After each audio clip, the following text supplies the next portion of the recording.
Fuiste creado para conocer y disfrutar a Dios. Fuiste llamado a estar en comunidad para que llegues a ser todo lo que Dios desea que seas. Dios te diseñó con un propósito para que pudieras ser la diferencia en este mundo, y existimos para guiarte en este viaje. Graceway.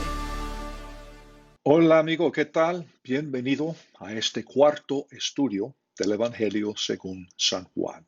Vamos directo al texto si quieres. Estamos en el capítulo 2, Juan capítulo 2, el versículo 12. Vamos a ver el texto para el día de hoy. Juan 2, versículo 12. Después de esto, y esto en este caso es la boda en Caná de Galilea que vimos la vez pasada. Después de esto, él, Jesús, descendió a Capernaum con su madre, sus hermanos y sus discípulos, y se quedaron allí no muchos días. Estaba próxima la Pascua de los judíos, y Jesús subió a Jerusalén. Halló en el templo a los que vendían vacunos, ovejas y palomas, y a los cambistas sentados. Después de hacer un látigo de cuerdas, los echó a todos del templo, junto con las ovejas y los vacunos.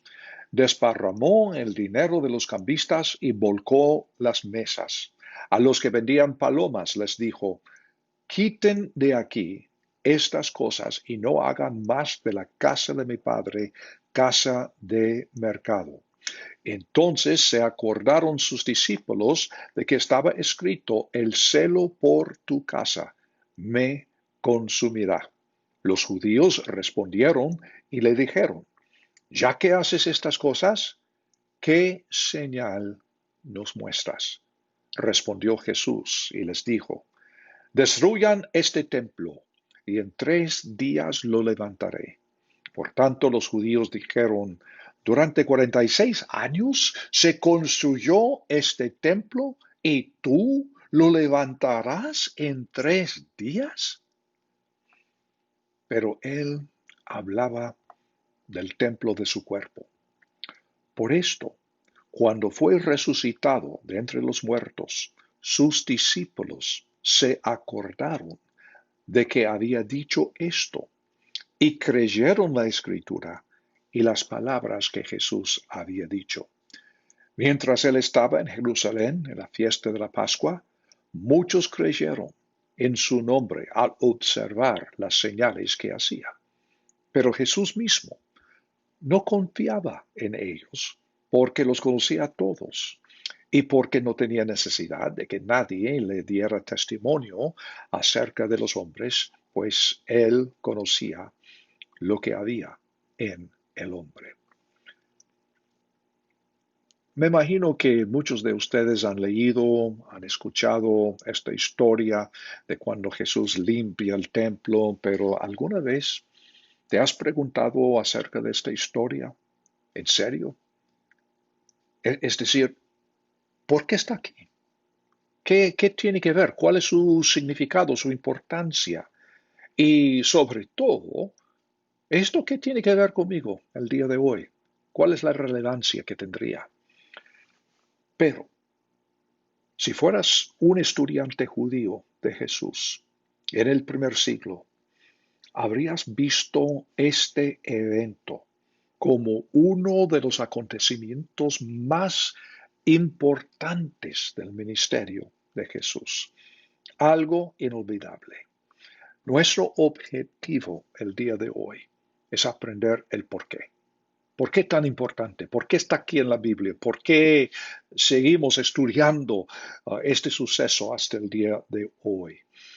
Básicamente, todo está envuelto en una sola palabra: pasión, o podríamos decir celo, dependiendo del contexto. Y por eso, amigo, te pregunto, ¿qué es que te apasiona? ¿Y por qué? Bueno, algunos dirían el fútbol, algunas mujeres el andar de compras, o algunos muy espirituales, Dios, o algunos la familia, todo esto. Pero, ¿por qué es tan importante que te apasiona? Y más que nada, ¿cómo afecta tu pasión tu vida cotidiana? ¿Y qué implicación tiene para la eternidad. Pasión, celo. Esta historia, creo yo, tiene 3 puntos de enfoque. Al menos el día de hoy vamos a ver 3 puntos de enfoque al estudiar esta historia. Primero, ¿dónde está Jesús? Muy importante observar su ubicación en esta historia. Y en segundo lugar, precisamente, ¿qué hace Jesús? ¿Qué hace? Y en tercer lugar, tercer punto de enfoque, ¿cuál es la relevancia que tiene todo esto para mí el día de hoy? Ahora, estos discípulos de Jesús quieren estar lo suficientemente de cerca a Jesús para estar cubiertos por su polvo.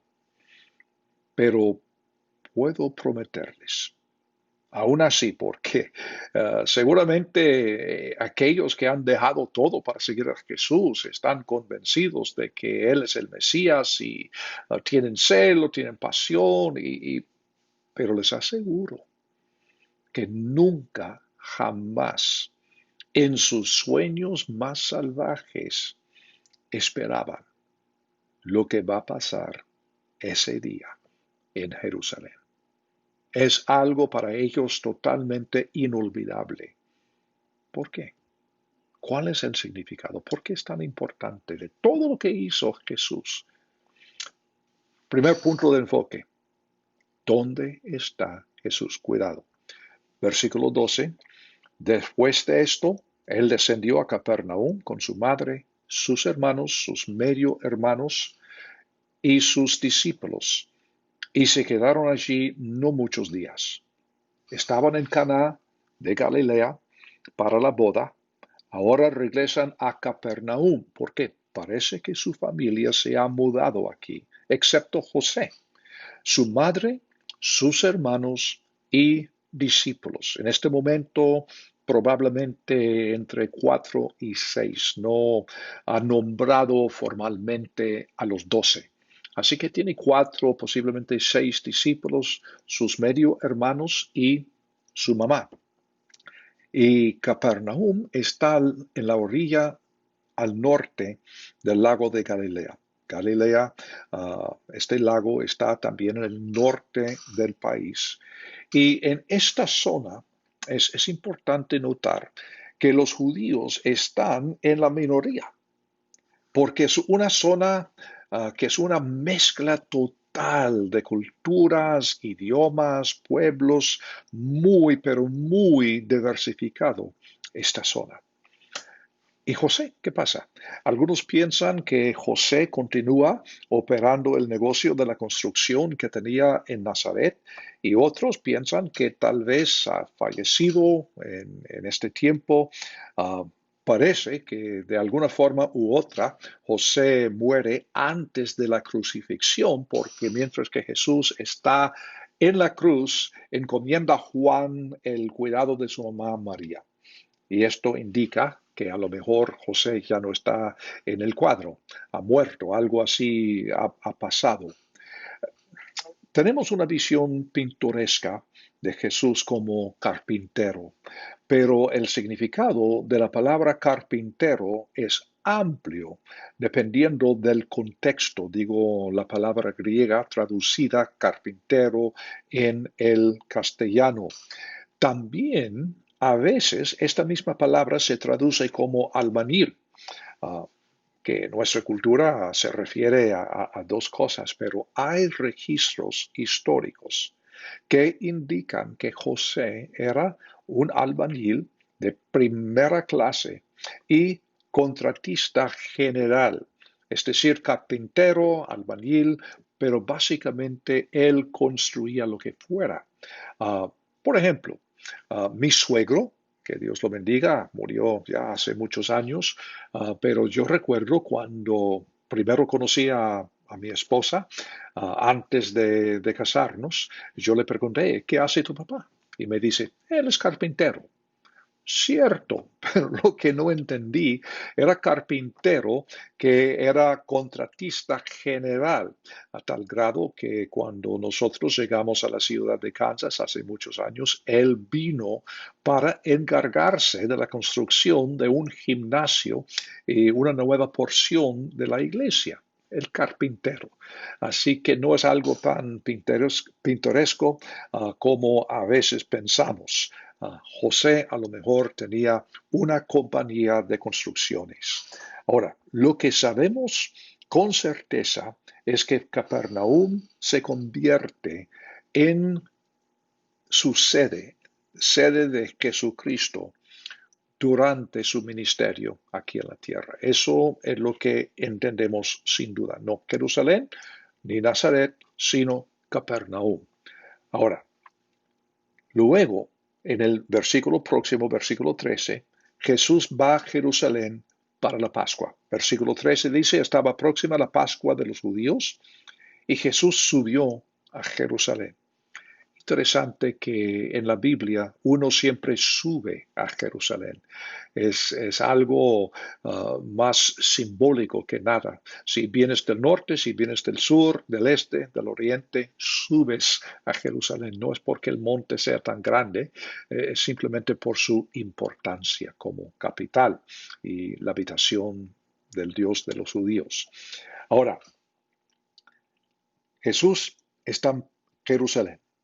Y Juan nos ha pintado esta imagen muy ajustada de la primera parte del ministerio de Jesús, comenzando con su bautismo por Juan el Bautista y después de su bautismo, Jesús llama a sus primeros discípulos de inmediato y ellos viajan a la boda en Caná de Galilea, que se describe en los primeros versículos de Juan capítulo 2, y ahora ellos mismos, Jesús, sus hermanos, María, sus discípulos, regresan a Capernaum y ahora de Capernaum van a Jerusalén. Esta es la primera vez que sabemos que Jesús ha estado en Jerusalén desde que comienza su ministerio público. Ahora, hemos establecido dónde está Jesús. De Caná, Capernaum, a Jerusalén. ¿Vale? ¿Qué hace? Siguiente punto de enfoque. ¿Qué hace Jesús? Pues lo que es obvio, Él limpia el templo de vendedores y cambistas de dinero. Es importante entender que este templo no es el templo que Salomón construyó, ni es el templo que Esdras y otros reconstruyeron cuando regresaron de los 70 años de cautiverio en Babilonia. Este templo es el tercer templo.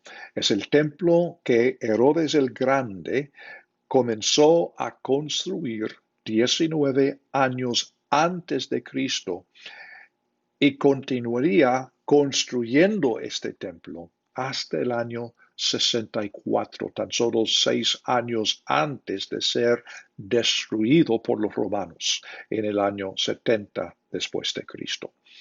Los judíos comentan aquí que la construcción había estado sucediendo durante 46 años y no se había terminado todavía. Gran cosa. Vamos a hablar un poco más del templo más luego. Ahora, aquí tenemos un problema que tenemos que resolver antes de seguir adelante, porque parece haber una contradicción o algo que no lo entendemos muy bien, porque el problema es si hay una limpieza o dos del templo por el Señor Jesús. Este acontecimiento que Juan nos está relatando, claramente, según Juan, tiene lugar al principio del ministerio de Jesús, porque Juan está estableciendo una cronología un poco exacto. segundo día, tercer día, no muchos días después, etcétera. Estos son los términos que Juan está usando aquí en esta porción. Pero los evangelios sinópticos, Mateo, Marcos y Lucas, sitúan la purificación del templo en los últimos días de su ministerio. ¿Qué podemos hacer? Algunos piensan que Juan simplemente no tiene las cosas en orden cronológico y que esto solo sucede una vez. Sin embargo, y aquí no tenemos tiempo para entrar en los detalles, mucho se ha escrito sobre el tema, pero una lectura cuidadosa de los pasajes en cuanto a la purificación del templo revela algunas diferencias claves en lo que sucede aquí y lo que sucede al final del ministerio de Jesús. Así que parece dar confirmación de dos limpiezas. Así creo yo. Puedo estar equivocado siempre, pero tengo que mencionar esto para no confundirlos más tarde. La segunda limpieza del templo en los últimos días de su ministerio es lo que finalmente nos conduce a la crucifixión de nuestro Señor. Así que a lo mejor dos limpiezas. Ahora, ¿por qué es tan importante entender esto? Sabemos que es la Pascua y en la Pascua siempre llegan peregrinos judíos de todo el mundo conocido. Y este templo, construido por Herodes, es enorme. Tiene 3 niveles y tiene la forma de un trapecio de aproximadamente 14 hectáreas. Grande, increíblemente grande para aquel entonces. El atrio exterior es la zona donde los vendedores instalaron sus tiendas durante la Pascua. Entre 200 y 300 mil personas podrían reunirse fácilmente en este atrio.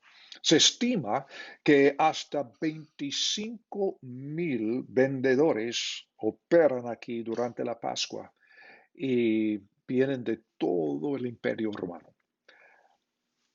Además, sabemos de la información histórica que tenemos que la guardia del templo, es decir, soldados judíos, tenían un número de 1,300 hombres normalmente.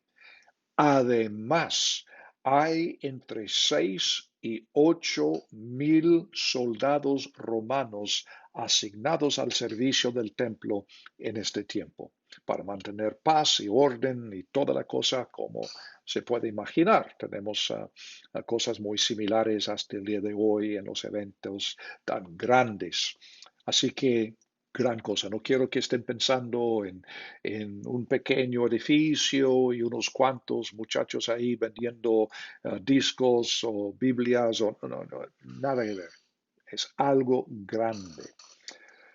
La ley de Moisés, perdón, especifica el tipo de sacrificios de animales que se podrían ofrecer.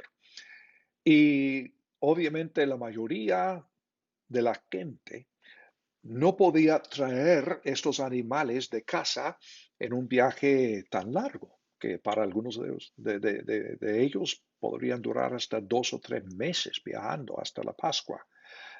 Por lo tanto, es natural vender animales de sacrificio a los peregrinos. Dicen que más de 200,000 animales serían sacrificados durante la semana de Pascua.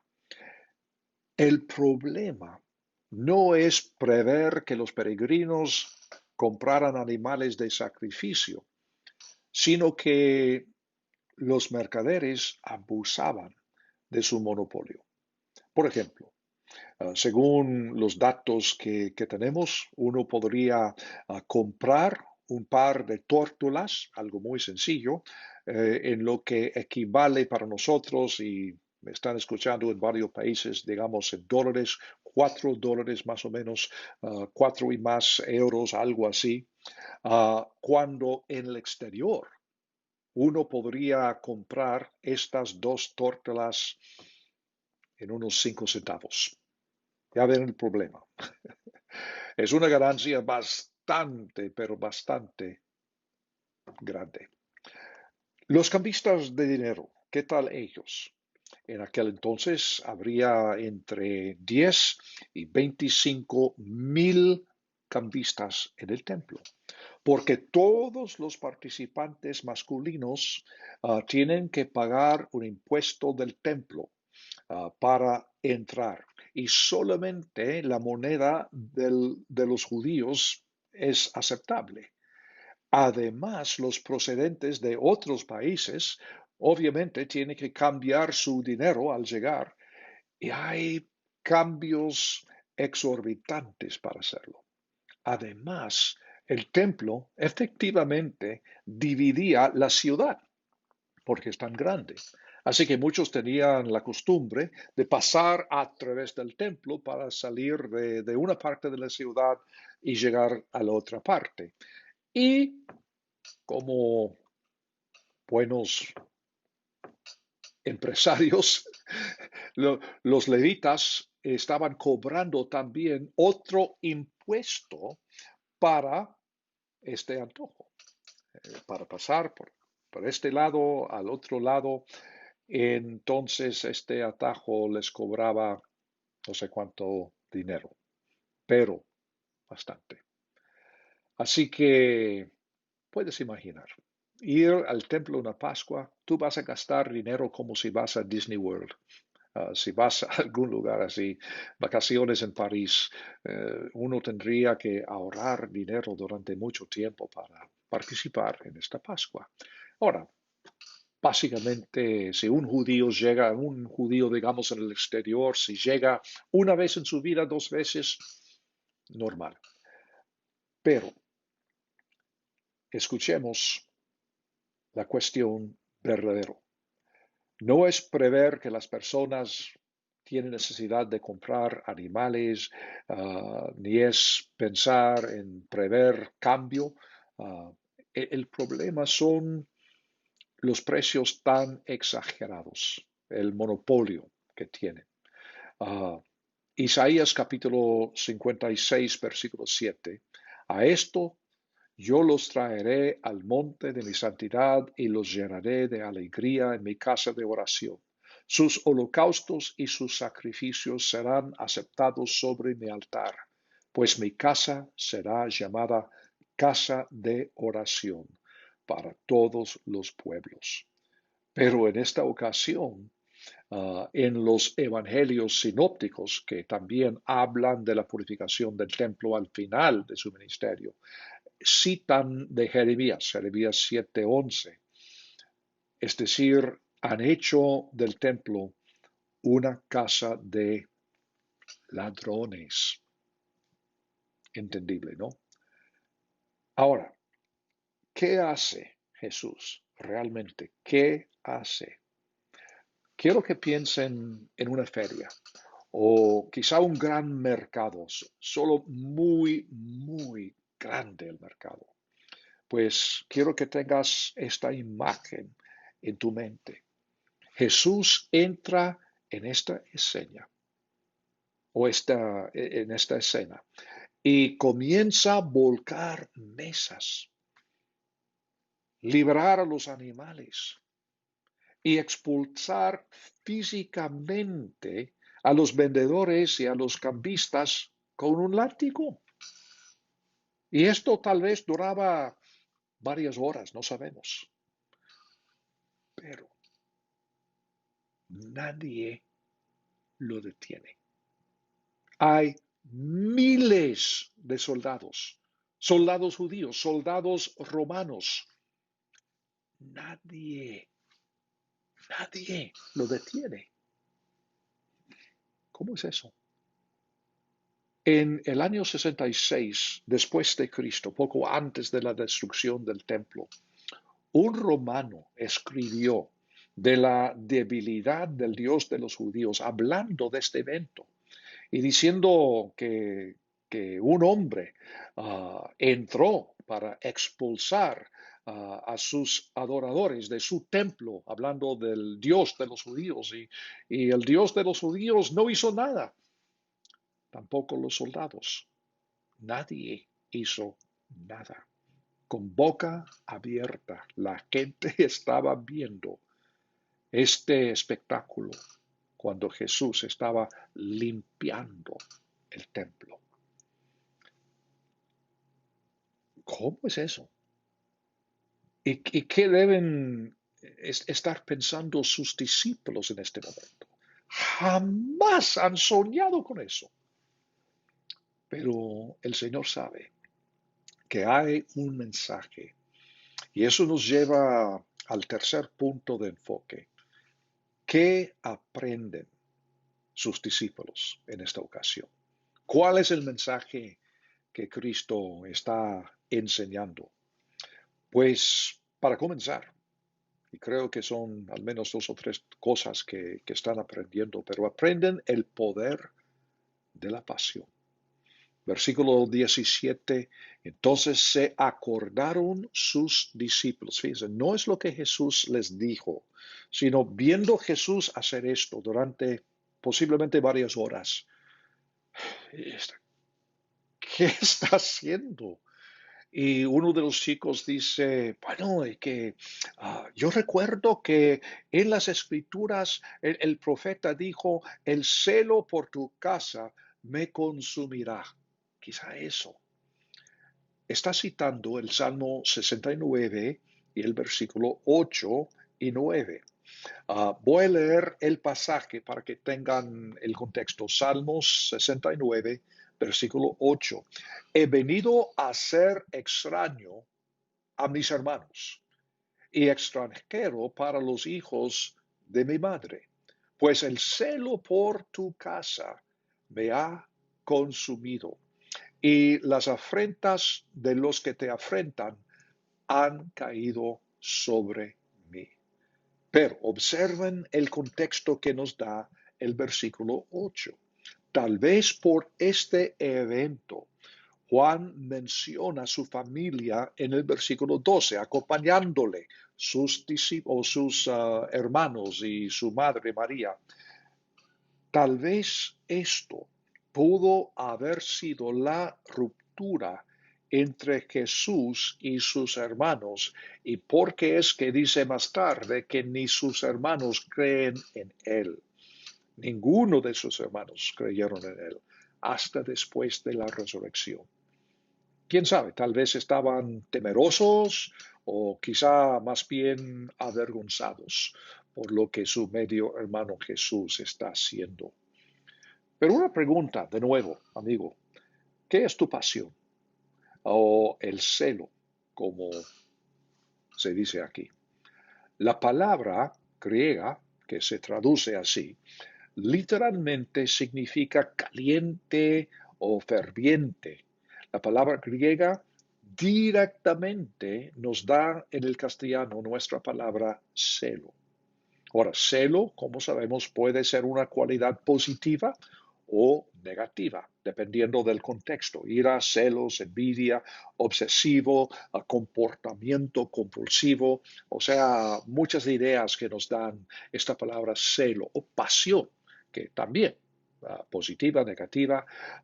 Cuando seas apasionado, ¿lo arriesgarás todo por tu pasión? Pues aquí Jesús está arriesgándolo todo, limpiando el templo en la presencia de miles de soldados armados y todos los religiosos. ¿Qué es lo que te apasiona a ti? Muy, muy interesante pensar en estas cosas, lo que Jesús realmente está haciendo. Pero hay una segunda cosa, creo yo, que pueden aprender, y nosotros también. Aprenden una pasión por la realidad de un templo de Dios que queda más allá del mundo material. Los líderes judíos no hacen nada para detenerlo, ni los soldados, sino que le exigen una señal en versículo 18. Tal vez están pensando en un pasaje como Malaquías 3. En versículo 1, Malaquías escribe: "He aquí yo envío mi mensajero, el cual preparará el camino delante de mí. Y luego repentinamente vendrá a su templo el Señor a quien buscan".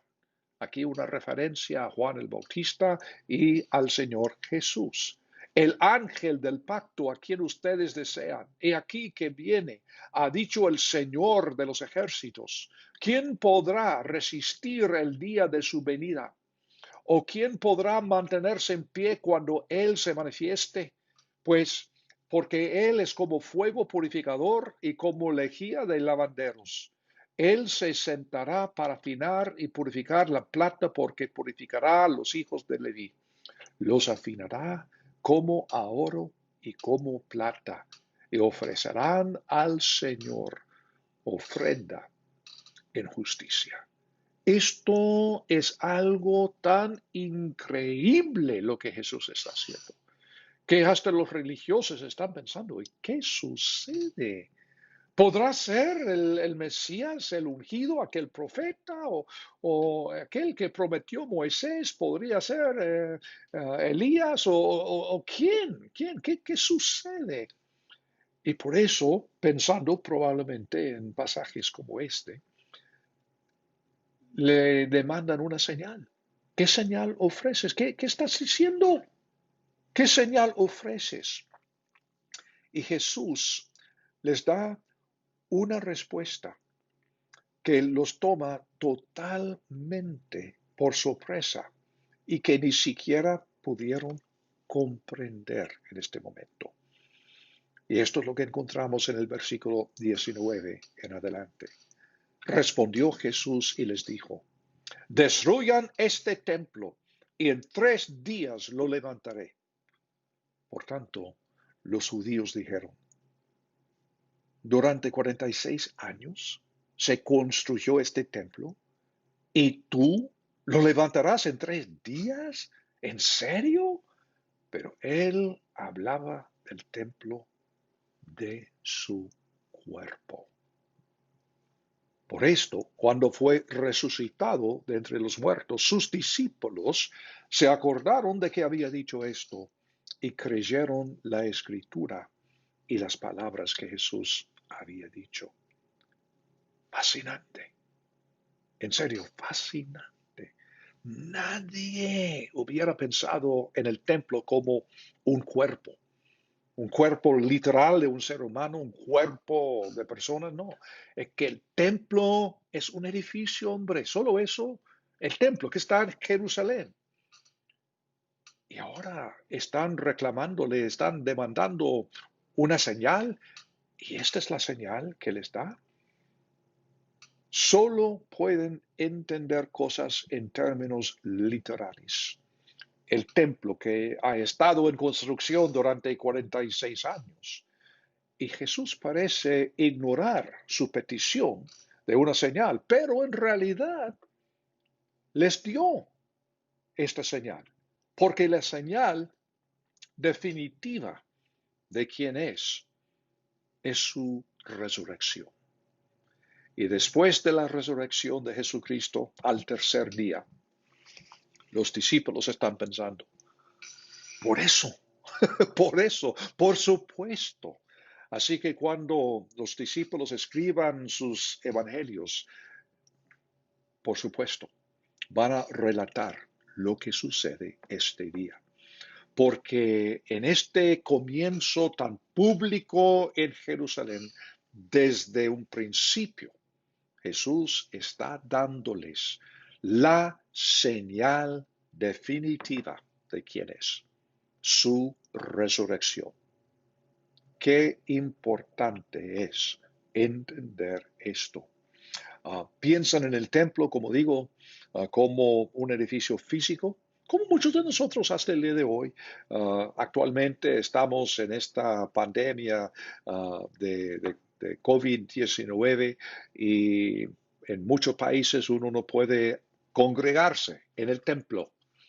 Y posiblemente el Señor nos está dando oportunidad para recordar y entender realmente que el templo no es un edificio.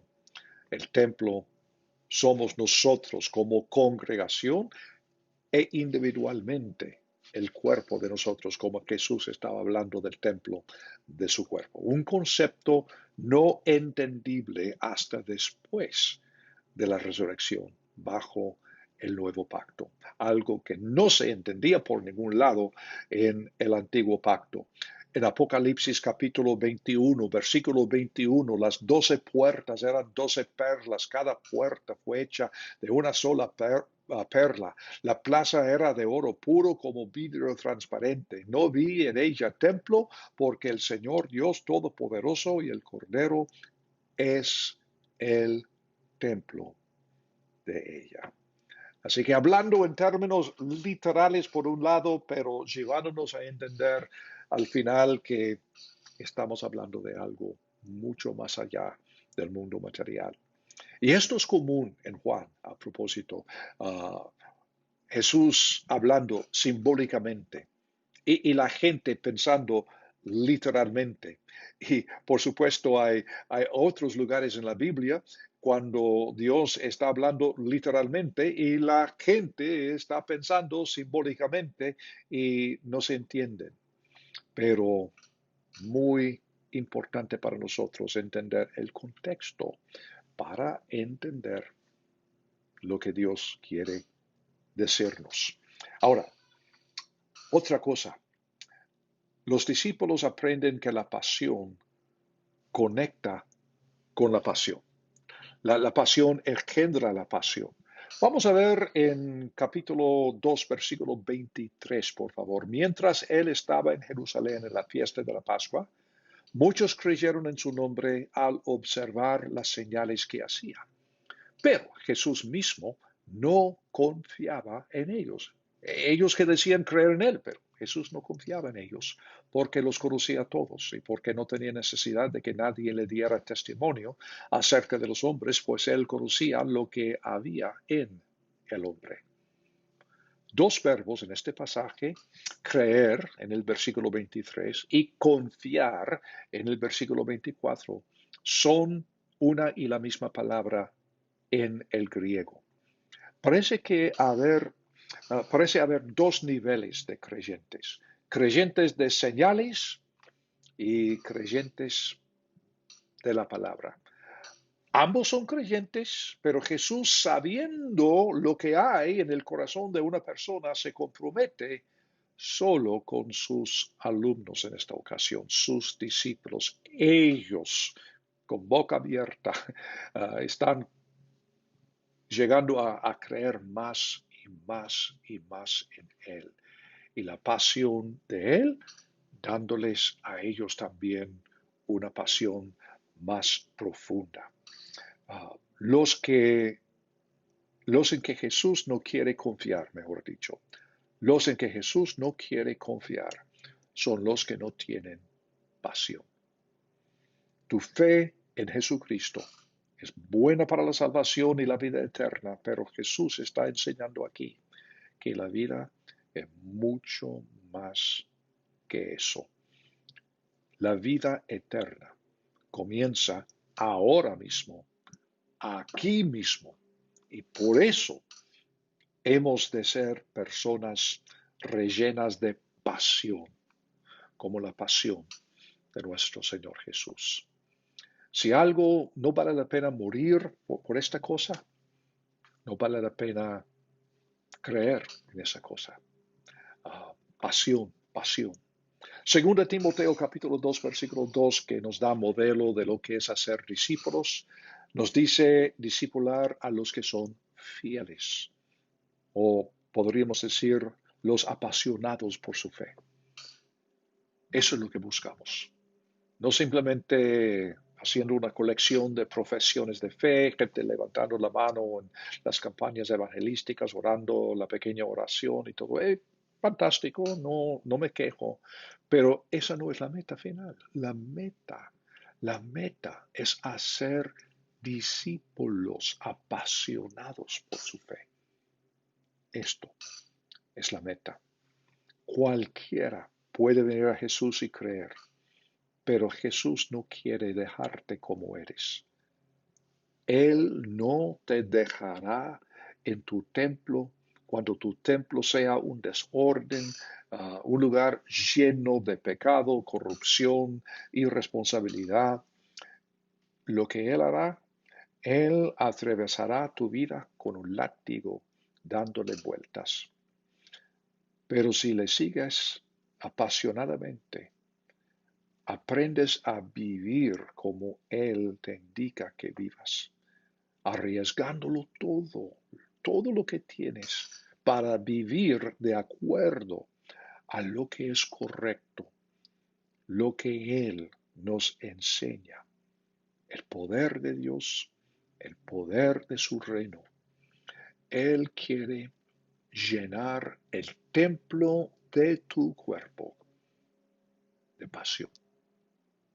Esta es la lección. Este pasaje me fascina tanto porque es tan importante y tiene tanta relevancia para nosotros. Entender que el templo no es físico. Somos el templo. Colectivamente, como congregación, individualmente, como personas. Templos somos y somos el templo. Y tan importante mantener la pureza de ese templo. Y la forma de mantener la pureza es llenar el templo de pasión. Una pasión que vale arriesgarlo todo. Amigo, déjame orar contigo. Gracias, Padre, por este pasaje, esta historia de la vida de Jesús que, Señor, te confieso que me costó muchos años para entender el verdadero significado de lo que tú quieres enseñarnos acá. Te suplico, Señor, que cada uno de nosotros que estamos aquí escuchando esta enseñanza tuya en tu palabra el día de hoy, que podamos, Señor, efectivamente limpiar nuestro templo y llenarlo de pasión, pasión genuina, verdadera. Gracias, Señor, por esta salvación tan grande que nos has dado, que ya comenzó el día en que depositamos nuestra fe en Jesús. Y no es algo que tenemos que esperar hasta el cielo, hasta la eternidad. Es algo para ahora mismo y aquí mismo. Gracias, Señor. Te amamos mucho, de todo corazón. Pedimos estas cosas en el nombre de Jesús. Amén. Pues gracias, amigo, y espero verte en el siguiente estudio. Que el Señor te bendiga. Hasta entonces.